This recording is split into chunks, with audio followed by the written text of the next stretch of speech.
Tengan muy buenos días. Es un gusto para mí estar compartiendo nuevamente con ustedes. En esta ocasión vamos a continuar hablando sobre las situaciones de conflictos, sobre los conflictos en nuestra vida.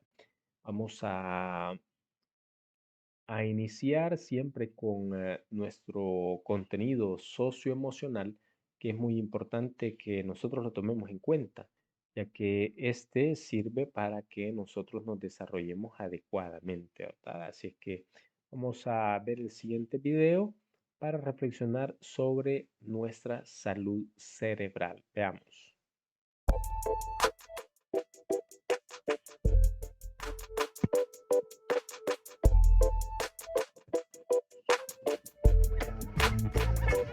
Cuando hacemos referencia a la salud del cerebro, hablamos de nuestras capacidades para poder recordar, para estar atentos y concentrados, para el aprendizaje, a tener una mente clara y activa.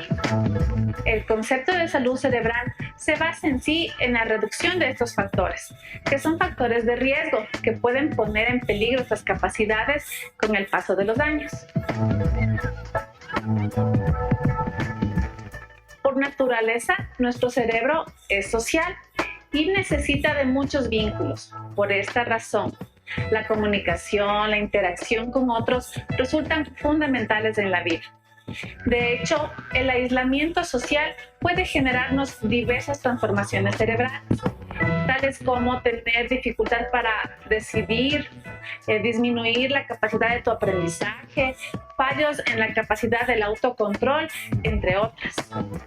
Cuando tenemos vínculos humanos, protegemos nuestro cerebro. Nosotros somos seres sociales, así que no se aíslen. Hay que estar conectados, porque este es un factor de protección para nuestro cerebro, al igual que lo es el ser muy optimistas. Se conoce que la soledad interfiere en una gran cantidad de funciones diarias de nuestro cuerpo. Por ejemplo, en los patrones del sueño, en la atención y en el razonamiento lógico verbal. También es muy importante aprender cosas nuevas y mantener nuestra mente activa. Por ejemplo, si yo me voy de viaje y estoy leyendo neuropsicología, va a parecer que estoy estimulando mi cerebro porque estoy leyendo algo científico, pero realmente no es así, porque leer neurociencias es algo que yo hago mucho desde hace muchos años. Mejor activaría mi cerebro si yo aprendería, por ejemplo, un idioma diferente o empezaría a tocar un instrumento musical que no conozco. Una dieta saludable también es importantísima. Los pescados grasos, como el salmón, tienen omega 3, que es muy importante para el funcionamiento y para el crecimiento de tu cerebro. Los huevos son una fuente importantísima de proteínas. Sus yemas contienen colina. Se supone que esta sustancia puede potenciar tu memoria.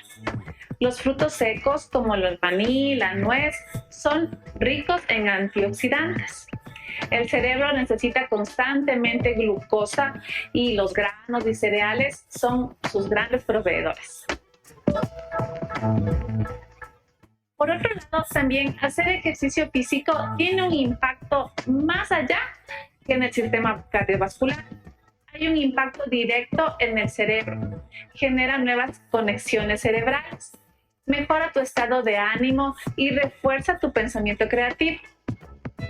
En un estudio convocaron a gente sedentaria. Todos eran mayores de 65 años.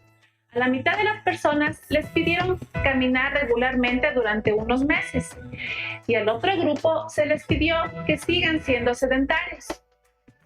En cada hemisferio, en la base, en el medio, hay una estructura que se llama hipocampo. Interviene en la consolidación de la memoria. Esta área se va desgastando y se atrofia 1% cada año desde los 65 años. En las personas que caminaron regularmente por meses, ese desgaste no se producía. Es más, había más volumen del hipocampo. Eso genera miles de conexiones nuevas, es decir, que hacer ejercicio físico es clave.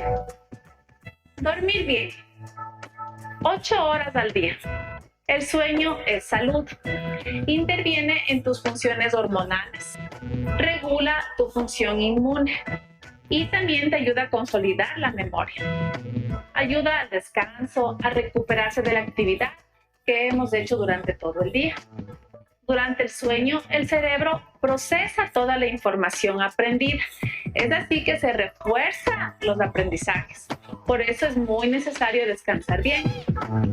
Nosotros dormimos 8 horas por día, 56 semanales, 240 en un mes, 2.920 en un año. Es decir, que pasamos un tercio de la vida durmiendo. Después de estudiar, se recomienda dormir una buena siesta, porque esto va a mejorar tu velocidad de procesamiento y consolidará la información.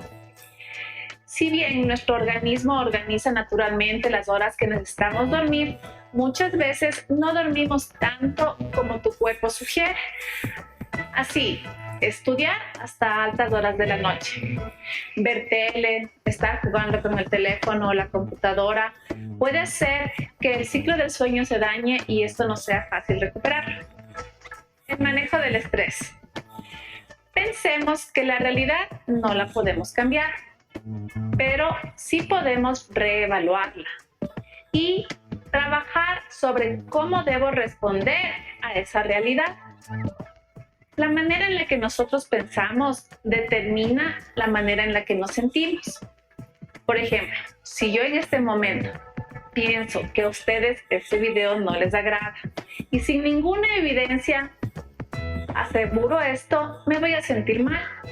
Pero al contrario, si yo pienso igual sin ninguna evidencia que les gusta este video y que están aprendiendo, me voy a sentir muy bien. Uno crea la realidad y la manera en cómo yo pienso es como me siento. Esta es una muy buena manera de enfrentar el estrés y esta realidad que a veces no la podemos cambiar. Pero lo que sí podemos hacer es reevaluar la realidad. En resumen, tenemos la vida social activa, el ejercicio físico, aprender cosas nuevas, una dieta rica en verduras, frutas y pescado como omega 3, el manejo del estrés y dormir bien. Estas son cosas gratis y que le hacen muy bien a tu cerebro. Bien, este es el video que quería compartir con ustedes. Espero que les haya llamado la atención, que les guste y que pongamos en práctica esas recomendaciones que se nos hacen, ¿verdad? Acordémonos que por el cerebro pasa toda la información que nosotros percibimos en los sentidos y ahí se procesa. Eso quiere decir que debemos de cuidarle siempre, ¿verdad? Porque es importante y fundamental. Si nosotros no tuviéramos el cerebro, entonces tuviéramos una vida vegetal. No realizaríamos prácticamente nada. Debemos de cuidarle, debemos de protegerle. En la medida que nosotros lo hagamos, eso nos va a garantizar a nosotros una vida más saludable, ¿verdad? Vamos a vivir más tiempo y obviamente vamos a tener una vida más saludable. Así que a practicar, jóvenes, esas recomendaciones que se nos han dado para mantener en buen estado nuestro cerebro y así alcancemos esa salud cerebral que necesitamos. Bien, vamos a continuar. Veamos, tenemos aquí el esquemita de lo que habíamos visto en la clase anterior, que es sobre los conflictos según su naturaleza y según su decisión. Decíamos que se dividen cada uno de ellos según su naturaleza en intrapersonal, intragrupal, interpersonal, intergrupal. Y según su decisión, los conflictos se dividen en atracción, atracción, evasión, evasión y atracción, evasión. Ya los veíamos cada uno de ellos. Así es que hoy pasemos a un siguiente elemento. Estamos en la página 94, donde se nos habla de la función y los elementos de un conflicto. Y como podemos ver y recordar, obviamente, que un conflicto surge de la discordancia entre nuestros valores o creencias y las acciones que realizamos o con los que el medio espera de nosotros. Eso es lo que genera una situación conflictiva, esa discordancia entre los valores que nosotros poseemos, entre las creencias que poseemos y las acciones que quizás nosotros realizamos. Entonces, en este caso, cuando los conflictos involucran a más de una persona, hablamos de conflictos sociales, ¿verdad? Conflictos sociales. Los conflictos sociales obviamente surgen de la estructura de la unidad de las partes sociales, ¿verdad? De la sociedad, que hacen referencia a inconvenientes entre varias personas. Aquí podemos ver un ejemplo claro y sencillo que tenemos el de la manifestación por este vital líquido, el agua, que nosotros utilizamos para distintas actividades y acciones, ¿verdad? Y que es necesario para nuestra supervivencia. Entonces, hay un problema, hay un conflicto que se genera ante ese problema que tenemos de la falta de agua. Entonces, el conflicto se genera con el Estado, ¿verdad? Con el Estado. Incluso ahora, en estos días, se está hablando mucho de esa nueva ley que se va a redactar, que se puede aprobar con respecto a la ley de aguas, que debemos de tenerlo siempre nosotros presente, porque eso nos puede ayudar o nos puede afectar también. Por eso es bueno conocerlo. Y estos tipos de situaciones conflictivas o estos tipos de conflictos se pueden dar entre subordinados y jefes, ¿verdad? Entre diferentes grupos sociales. Tenemos nosotros distintos actores que podrían generar un conflicto social. Ya tenemos los sindicatos que podrían generar un conflicto social ante la lucha por sus derechos, ¿verdad? La población también podría generar una situación conflictiva, un conflicto social en este caso cuando se manifiesta, cuando exige que se les sean respetados sus derechos o que se les dé ciertas seguridades. Entonces, se pueden generar diferentes tipos de conflictos sociales y a las partes involucradas en estos conflictos, a los que se involucran en estos conflictos, se les conoce como partes, ¿verdad? Aquí lo encontramos en el libro, en la página 94, donde dice, a las personas, grupos o estados que se involucran en un conflicto se les conoce o se les llama partes. Es importante que nosotros lo tengamos presente porque cuando estemos hablando de un conflicto o de un conflicto social y mencionemos las partes, ustedes ya saben que se refiere a los que se involucran o a los que están involucrados en esa situación conflictiva. Y luego tenemos estos elementos que son constituyentes de un conflicto, ¿verdad? Son elementos constituyentes de un conflicto, o sea, que el conflicto los posee. Por ejemplo, quiénes son los protagonistas involucrados en esa situación conflictiva, quiénes se ven afectados, cómo perciben el conflicto, qué emociones sentimentales experimentan. Estamos hablando de los componentes personales. Luego tenemos los componentes del proceso, o cómo se ha ido desarrollando esta situación conflictiva, en qué etapa del conflicto nos podemos encontrar y en qué estado se encuentran las relaciones entre las partes involucradas, ¿verdad? Y por último tenemos los componentes del problema o de esta situación conflictiva. Eso lo encontramos en la página número 94, perdón. Luego tenemos las etapas del conflicto. ¿Cuáles son estas etapas del conflicto? Pues bueno, las dividimos en este caso, las dividimos en 4, las etapas de un conflicto. Tenemos la incompatibilidad, tenemos la identificación de la situación conflictiva, el tercero que son las intenciones y el cuarto que es el resultado.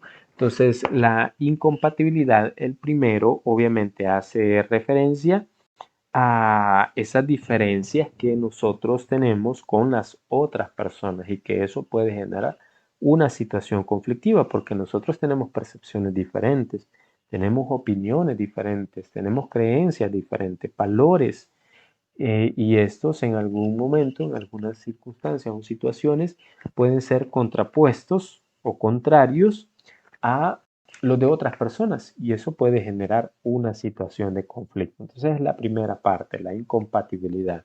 La segunda es la identificación del conflicto. Obviamente que esta incompatibilidad que nosotros tenemos provoca diferentes emociones y pensamientos en las partes, ¿verdad? En las partes involucradas. Eh, Esto hace que nosotros obviamente identifiquemos una situación conflictiva en la que nos encontramos, ¿verdad? Que identifiquemos esa situación de conflicto en la que nosotros estamos inmersas. Entonces nosotros percibimos esa situación conflictiva. Esa es la segunda. La primera es ese ambiente por el cual se puede generar el conflicto. La segunda es que nosotros percibimos que estamos dentro de una situación conflictiva. Luego el tercero son las intenciones. En el caso de las intenciones, obviamente es esa acción que yo tomo o se refieren a las decisiones de actuar o de comportarse de determinada forma, a las intenciones. Y esta parte es muy importante porque aquí nosotros podemos ver si un conflicto puede ser positivo o también puede ser negativo. Y por último tenemos el resultado. Es la consecuencia, obviamente, de esa situación conflictiva, ¿no? Y aquí como resultado, siempre vamos a tener presente que puede ser un resultado, si el conflicto es funcional, puede ser un resultado que sea beneficioso para todos, para todos. Y si es un resultado negativo, obviamente solamente va a beneficiar a una mayoría, a unos pocos o a una sola persona. Entonces, ese tipo de conflicto podría ser disfuncional o podría ser negativo. Entonces tenemos conflictos positivos o conflictos negativos dependiendo del resultado que nosotros tenemos. Entonces las etapas del conflicto, dijimos, se dividen en cuatro: incompatibilidad, identificación del conflicto, intenciones y resultados. Bien, entonces vemos que también hay dos tipos de conflictos que les mencionaba anteriormente, que son los conflictos funcionales o constructivos y los conflictos disfuncionales o destructivos.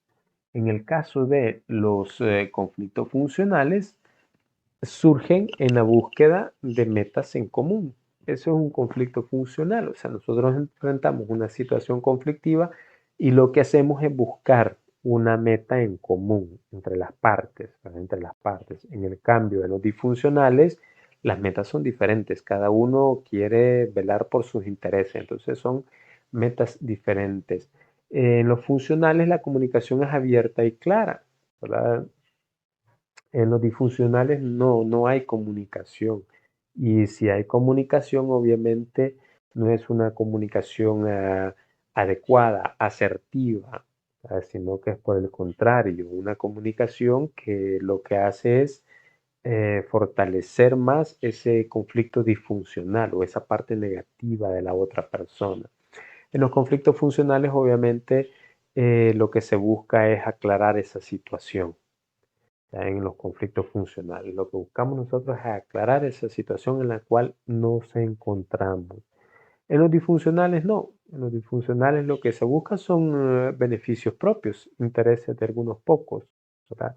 Y estos conflictos podrían ser también de relación o comunicación, de intereses o necesidades o de ideas o percepciones. Son diferentes tipos de conflictos a los cuales nosotros podemos enfrentarnos que en algunas ocasiones podrían ser disfuncionales. Esto lo encontramos en el libro en la página 96. Bien, pasamos al siguiente contenido, que este contenido es sumamente interesante. Estamos hablando de las causas de los conflictos. Las causas de los conflictos. Esto lo encontramos en la página 98 de nuestro libro de texto. ¿Esto qué quiere decir? Bueno, que hay varias causas por las cuales se generan situaciones conflictivas y una de esas causas por las cuales se generan los conflictos es por la comunicación y quizás es una de las principales causas, las fallas en la comunicación. ¿Por qué? Porque la comunicación nos sirve a nosotros para relacionarnos con otras personas. Y ya decíamos que las otras personas, bueno, todas las personas somos diferentes. Entonces no todos nos podemos comunicar quizás, o no todos podemos comunicar adecuadamente nuestras ideas. Entonces la comunicación puede ser una vía para resolver una situación conflictiva o para empeorarla. Entonces, eso debemos de tenerlo siempre claro. La comunicación es fundamental. Podríamos hacer más corto el conflicto, solucionarlo rápido, o podríamos hacerlo mucho más amplio. Pero bien, para hablar sobre esta situación, aquí tenemos algunos videos que en la guía ustedes podrán encontrar los enlaces para verlos, porque estos no nos permiten transmitirlo, ¿verdad? En este caso de la importancia de la comunicación de estos dos personajes que nosotros conocemos, el Chavo y Don Ramón. Ustedes pueden después buscar el link para verificar el tipo de comunicación que ellos tienen.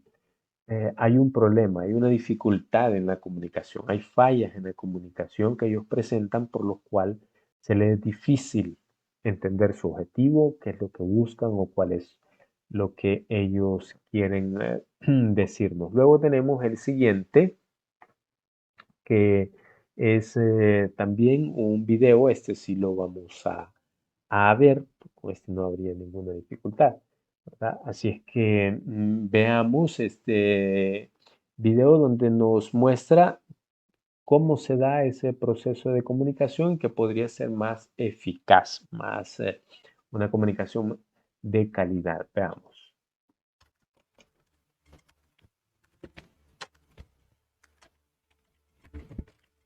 Así que este es el equipo Macintosh. Oh, Jesucristo. No, solo Steve. Es un gusto verte, Steve.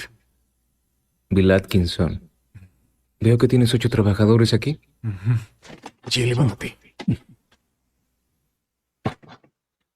Hola. Hola, Steve Jobs. ¿Cómo te llamas? Burrell Smith. Burrell Smith. Oh, perdón por el desorden. Somos un grupo de degenerados, así que... Tranquilo, me agradan los degenerados. Sí. ¿Y el líder del proyecto? Jeff Raskin. No sé dónde está. Jeff Raskin. Bien, resolveré esto. Ahora yo me encargaré. Lo siento, ¿se encargará de todo el proyecto Macintosh? Sí. Increíble. ¿Y su equipo de diseño? ¿Equipo? Enséñenme lo que han hecho. Claro.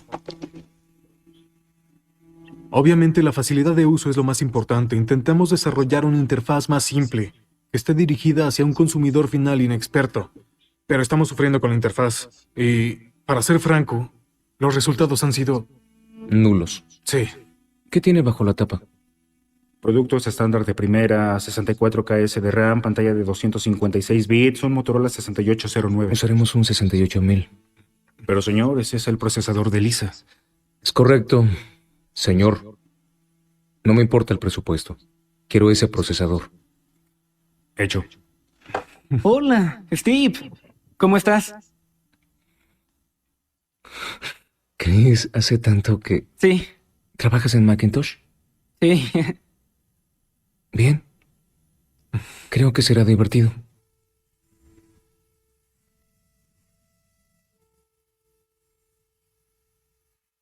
Ahora volvamos a donde estábamos. Esto es para todo el mundo, ¿sí? Es el usuario final. Es la maestra de la escuela, el hombre de la basura. Es un niño, es una abuela en Nebraska, ¿cierto? Así que tenemos que hacer que esto sea simple. Tiene que funcionar como un electrodoméstico. Hola, Jeff. Steve Jobs está aquí. Como tú no estabas... Algunos de los líderes de proyecto estábamos en una reunión con Motorola. ¿Por qué estás aquí? Estoy aquí para desarrollar la Macintosh. No sé si eso es práctico para nosotros. En realidad tratamos de evitar que este proyecto se convierta en otro desastre inflado.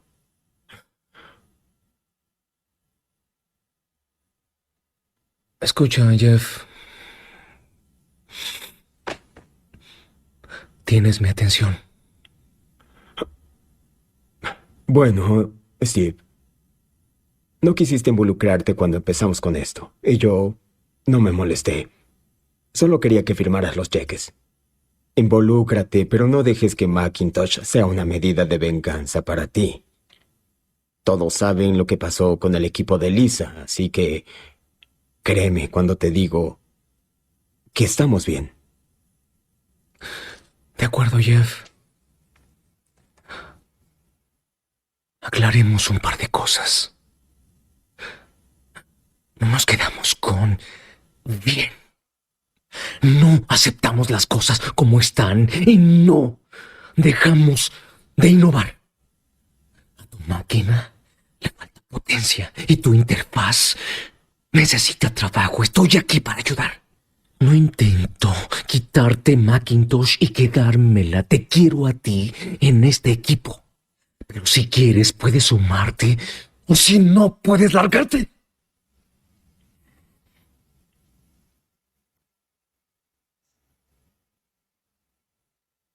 Ahora, hay mucho trabajo que hacer. Así que, manos a la obra. Bill, ven conmigo. Sí. ¿A dónde vamos? ¿A reclutar? Rayos.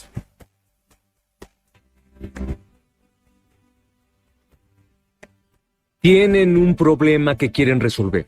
Un error que quieren enmendar. Y tiene que ser algo que los apasione, porque si no, no tendrán la perseverancia para hacerlo. Nunca me digas que no puedes hacerlo más rápido.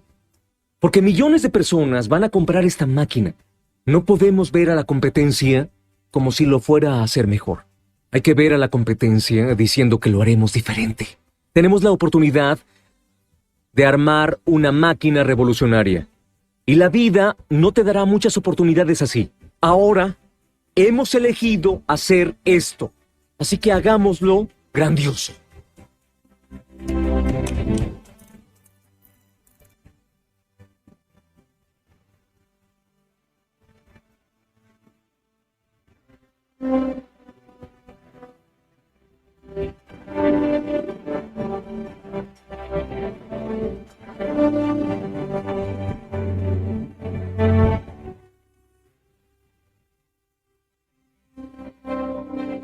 Es genial.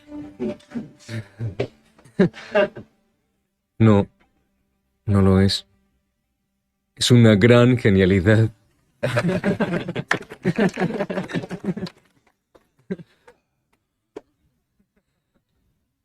Hay que ponerle más memoria si se puede. Estamos dentro del plazo. Bien, esos son los videos que quería compartir con ustedes en cuanto a el proceso de la comunicación, estas fallas que nosotros tenemos en la comunicación. Pero para identificar esas fallas, entonces debemos de conocer cuál es ese proceso comunicativo que nosotros tenemos. En este proceso comunicativo intervienen muchos actores, ¿verdad? En este caso, como ustedes pueden ver aquí en la pantalla, tenemos que dentro del proceso comunicativo hay un emisor, un receptor, un mensaje, un código y un canal. Incluso algunos, como podremos observar posteriormente, agregan el hecho del ruido también como otro elemento de este proceso comunicativo. Entonces debemos de tener muy presente que dentro de este proceso de comunicación que nosotros tenemos con otras personas, debemos de tener claro muchas cosas, ¿verdad? Y tenemos que saber transmitir un mensaje, así como veíamos en el video anterior. La persona que transmitía bien el mensaje es el que obtenía los objetivos esperados, ¿verdad? Que alcanzaba sus metas y obviamente utilizaba muy bien el canal, el código para transmitir ese mensaje. Entonces debemos de tenerlo muy bien para que nosotros podamos en cierta medida solucionar estas situaciones conflictivas a través de una buena comunicación. Para eso nos sirve esto. Esto creo que ya lo han visto ustedes en otra asignatura, en otras clases, quizás de lenguaje, no sé, de literatura o quizás en CHL. ¿Verdad? Estamos hablando del emisor, del receptor, del código, del canal y del mensaje que se quiere transmitir. Como ustedes podrán observar en la página 98 de su libro, tenemos unos pequeños ejemplos sobre estos elementos del proceso comunicativo, la del emisor, del receptor, del canal y del mensaje. Pero bien, para comprenderlo mejor, vamos a ver el siguiente video. Veamos. Los elementos de la comunicación son el receptor, emisor, mensaje, contexto, código y canal. Además, hay que tener en cuenta que en la comunicación se pueden dar un ruido, por lo que algunos autores añaden este séptimo elemento.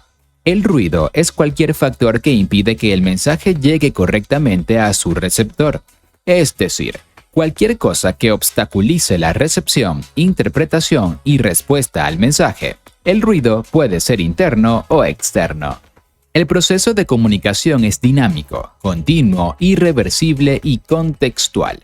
No es posible participar en ningún elemento del proceso sin reconocer la existencia y el funcionamiento de los otros elementos.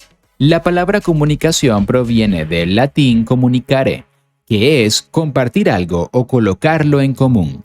Comunicarse es compartir información entre las personas para intercambiar significados que son comunes entre ellas y a su vez poder compartirlo con las demás y así poder relacionarse. Si la comunicación se da a través del lenguaje hablado o escrito, es verbal.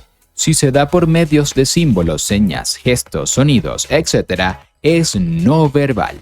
Estas interacciones se realizan mediante una serie de pasos para transmitir un mensaje y que éste se logre comprender. Así, el emisor codifica un mensaje para transmitirlo a un receptor mediante un canal, rodeado por un contexto que ayuda a entender la información. Repasemos ahora cada elemento de la comunicación y sus características. Durante el proceso de comunicación intervienen varios factores que deben cumplir ciertas funciones para que el intercambio de la información sea exitoso. Dichos elementos son los siguientes. Emisor. Se define al emisor como el sujeto o fuente que comparte la información o mensaje. Este sujeto puede ser un ente animado o inanimado, ya que la única cualidad que necesita para transmitir un mensaje es la capacidad de suministrar algún tipo de información al receptor valiéndose del uso de un canal. Receptor. Se entiende como receptor al individuo o artefacto encargado de recibir el mensaje compartido por el emisor. Es la persona, ser o máquina que descodifica o recibe el mensaje. El receptor es el responsable de decodificar el mensaje enviado por el emisor. Este mensaje únicamente podrá ser entendido si el emisor y el receptor comparten el mismo marco de referencia, contexto o códigos. Mensaje. El mensaje es definido como la información que se pretende comunicar entre el emisor y el receptor. Presenta ideas, sentimientos o datos que el emisor codifica y el receptor debe decodificar para que el proceso de comunicación sea exitoso. Contexto. Es el entorno que rodea al emisor y al receptor, es decir, el ambiente donde se realiza el intercambio de información. El contexto puede ser cualquier lugar común al emisor y al receptor. Las condiciones del mismo harán más fácil o difícil el proceso de comunicación. Código. Son los signos y normas que al combinarlos estructuran el mensaje, el lenguaje hablado o escrito, sonidos, símbolos, señas, avisos, etc. El código se crea a partir de un proceso de codificación. Durante este proceso, el mensaje es construido, teniendo en cuenta los elementos comunes para emisor y receptor que hacen posible el proceso de comunicación. El código debe pasar por un proceso de decodificación para ser entendido. Durante este proceso, el receptor debe extraer el código del mensaje entregado por el emisor, interpretando su significado. El proceso de comunicación únicamente puede ser exitoso cuando el emisor y el receptor comparten el mismo código. Es así como se entiende que las personas tendrán más éxito en el proceso de comunicación, en la medida en la que puedan comprender el código inscrito en un mensaje. Canal. El canal es definido como el medio por el cual es transmitido un mensaje. La información siempre requiere viajar por un canal para ser emitida o recibida. Existen diferentes tipos de canales: personales, impersonales, verbales, no verbales, escritos, entre otros. Los canales más comúnmente utilizados son el papel, la televisión, los medios digitales y la radio. Ruido. Se entiende por ruido a cualquier señal que interfiere con la transmisión regular de un mensaje entre emisor y receptor. Como se ha explicado al comienzo, el ruido es cualquier factor que impide que el mensaje llegue correctamente al receptor. El ruido puede ser causado por diversos factores. Los más comunes son fallas en componentes electrónicos e interferencias de señales que vienen del exterior. En este sentido, una persona que interfiere en una conversación entre dos personas puede ser considerada como ruido, ya que es un agente externo que está interrumpiendo el proceso de la transmisión de un mensaje. El ruido aumenta considerablemente las probabilidades de que un mensaje no sea transmitido de forma exitosa. Es el causante de que muchos canales hayan sido perfeccionados a lo largo del tiempo, con el objetivo de garantizar que los mensajes puedan ser transmitidos entre el emisor y el receptor. Retroalimentación. La retroalimentación es la respuesta que el receptor da al emisor después de haber recibido un mensaje de manera exitosa. Es el elemento que permite que una conversación sea fluida entre dos o más partes. El emisor siempre cambiará el mensaje de acuerdo a la retroalimentación que reciba por parte del receptor. Ejemplos de elementos de la comunicación. 1. Entra la profesora al salón de clases, saluda a los estudiantes y les dice: hoy habrá una evaluación sobre la comunicación, así que saquen una hoja para anotar las preguntas. Espero que hayan estudiado. Los estudiantes se asombran. Emisor: la profesora. Receptor: los estudiantes. Mensaje: habrá evaluación sobre la comunicación. Código: palabras, lenguaje verbal. Canal: el aire. Contexto: un salón de clases. 2. Tres amigas se encuentran perdidas en el campo a orillas de un lago y de pronto observan en el cielo que se acerca un helicóptero a rescatarlas. Comienzan a saltar, a hacer gestos con las manos para que las vean y a atraer su atención. Emisor: las tres amigas. Receptor: los rescatistas. Mensaje: auxilio, aquí estamos. Código: gestos, lenguaje no verbal. Canal: la luz. Contexto: el campo. 3. En un juego de fútbol a orillas del mar, se realiza una jugada y cae un jugador. El árbitro pita y señala a la cancha contraria. Emisor: el árbitro. Receptor: los jugadores. Mensaje: falta, tiro libre hacia la otra cancha. Código: pito, gestos, lenguaje no verbal. Canal: el aire, la luz. Contexto: el campo de fútbol. 4. Un señor realiza un pago en un restaurante con su tarjeta de crédito. El cajero procesa el pago mediante un punto de venta o equipo electrónico. Posteriormente, el señor ha recibido una confirmación del pago realizado a su celular. Emisor: punto de venta o equipo electrónico del restaurante. Receptor, ordenador del banco. Mensaje, confirmación de pago. Código, escritura, datos, lenguaje verbal. Canal, punto de venta, ordenador. Contexto, restaurante.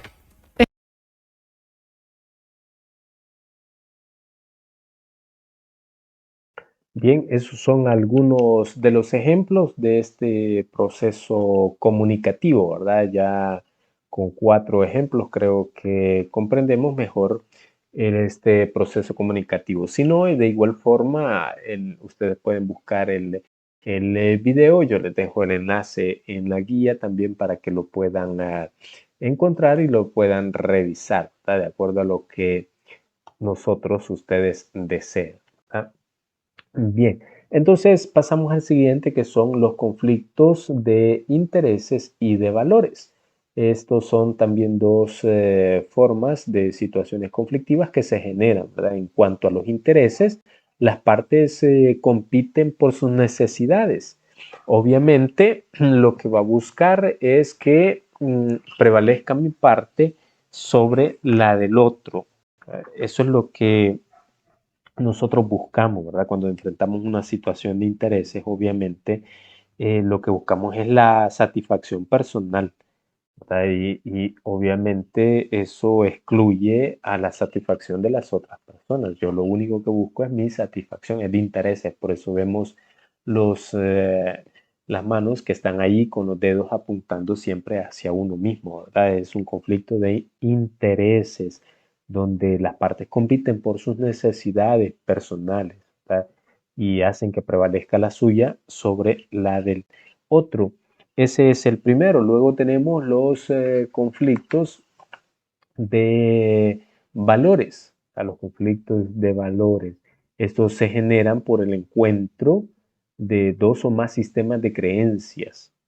Esto puede ser entre personas, entre grupos o entre sociedades, entre personas que compiten por ser el más popular, por ejemplo, de su sección, de su grado o de las familias, o porque eh, no se acepta la idea o la ideología de la otra familia. Entonces ahí generan situaciones de conflictos de valores, ¿verdad? También la religión, también nosotros lo podemos observar muy claramente. eh, Conflictos que se generan por cuestiones de creencias, ¿verdad? Que creemos en una, el otro cree en otra. Entonces eso hace que genere situaciones conflictivas basadas en cuanto a esos valores. Y así también podemos ver los grupos, partidos políticos, por ejemplo. Ahora nosotros podemos ver en nuestro país partidos políticos que se están peleando por ser los protagonistas, ¿verdad? Por ser los mejores en este caso. Y el tercero, que es las sociedades, pues obviamente aquí encontramos distintos conflictos también de valores dentro de una sociedad o de una sociedad con otra sociedad.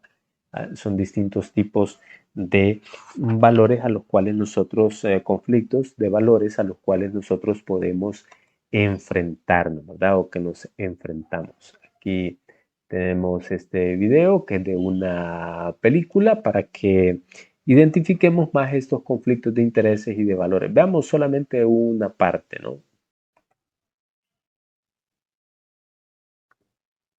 En esta clase. Sí, y eso es una mierda. Es la clase de los tontos, colega. Significa que eres tonto. ¿A que no me dices eso a la cara, tío? Ya te lo he dicho. ¿Ves lo que digo, tonto? Colega, más te vale que no me hables a mí. Te voy a dar la del pulpo. ¿Puedes volver a sentarte? Te he quitado el puesto en el equipo, por eso le das a la labia. Por favor, sentaos. Tío, te he quitado el puesto.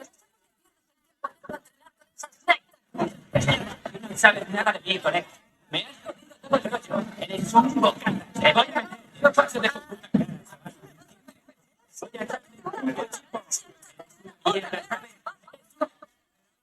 Disculpe, ¿podrían ayudarme un poco?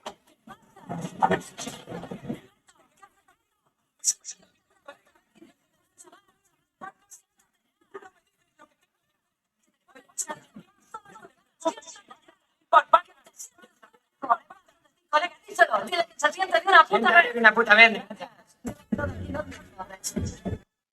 Bien, allí podemos observar distintos tipos de conflicto, ¿verdad? Tanto de intereses como de valores, o sea, que se poseen o que tienen estas personas, en este caso estos jóvenes, lastimosamente, que generan situaciones conflictivas, ¿no? Entonces, eso debemos de tenerlo nosotros presente, que se generan estos tipos de conflictos en cuanto a los intereses o a los valores. Y también tenemos estos conflictos en cuanto a las relaciones de poder que se pueden generar. Entonces, estas relaciones de poder, obviamente, o estos conflictos de relaciones de poder, obviamente los sostienen quienes están al frente o quienes están al mando o quienes tienen el poder de dirigir, de coordinar, de orientar a otras personas. Entonces, cuando las posibilidades del diálogo y de convencimiento son sustituidas por la imposición, surgen estos conflictos, los conflictos de poder. Tenemos como conflictos de poder la familia, la escuela, la sociedad. Entonces, son espacios donde se podría generar estas situaciones de poder, ¿verdad? Esto lo podemos encontrar en la página 100 de nuestro libro, donde se nos va explicando claramente cada uno de estos aspectos o de estas partes donde se puede generar este conflicto de poder. Bien, aquí tenemos un pequeño trabajo en grupos que desarrollamos, que vamos a desarrollar. Elabora 3 ejemplos de cada una de las partes que hemos visto, de las partes del proceso comunicativo, y desarrollar los ejercicios de la página 101. Bien, entonces nos vamos a quedar hasta aquí. Así es que muchas gracias, jóvenes, por estar siempre presentes. Cualquier duda, cualquier dificultad, pueden contactarme, con gusto les ayudaré. Muchas gracias, nos vemos, cuídense, feliz día. Hasta la próxima.